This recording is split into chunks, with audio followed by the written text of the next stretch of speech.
একটি পাত্রে আলু, গাজর, ক্যাপসিকাম, বিম, পেঁয়াজ কুচিয়ে নিয়েছি।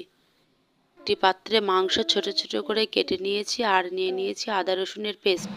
চিকেন ইন্টারনেট বানানোর জন্য আমরা কড়াইতে তেল গরম করে নিয়ে তার মধ্যে কালো জিরে দিয়ে পেঁয়াজ দিয়ে দিয়েছি। এবার কড়াইতে আদা রসুনের পেস্ট দিয়ে মাংস দিয়ে ভালো করে নাড়াচাড়া করে নিয়ে তার মধ্যে লবণ, হলুদ, লঙ্কার গুঁড়ো, মরিচের গুঁড়ো দিয়ে ভালো করে কষিয়ে নিয়েছি। এবারও সবজিগুলো দিয়ে ভালো করে নাড়াচাড়া করে ঢাকা দিয়ে দেবো সিদ্ধ হওয়ার জন্য।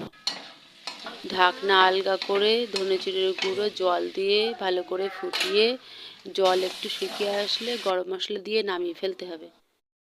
একটি পাত্রে 500 ময়দা, 3 চামচ চিনি, 1 চিমটি লবণ, 1 চামচ ইস্ট আর পরিমাণ মতো সাদা তেল দিয়ে ভালো করে মাখিয়ে নিতে হবে।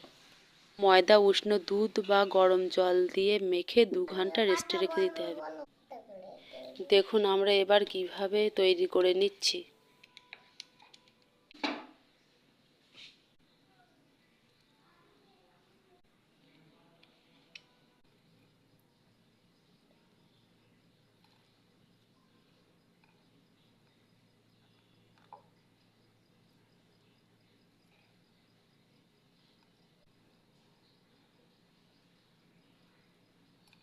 ডিমের কুসুম, লিকুইড দুধ মিশিয়ে দিয়ে এর উপরে আমরা মাখিয়ে নিয়েছি। একটি কড়াইতে লবণ স্টিলের বেড় দিয়ে থালাটি বসিয়ে দেব মিডিয়াম আঁচে 8 ঘন্টার জন্য। 8 ঘন্টা পর উপরে এরকম লাল লাল হয়ে গেলে বুঝে নেবেন আপনাদের ইন্টারনেট তৈরি হয়ে গেছে। আমাদের এই রেসিপিটি যদি আপনাদের ভালো লেগে থাকে তাহলে অবশ্যই লাইক সাবস্ক্রাইব করে দেবেন।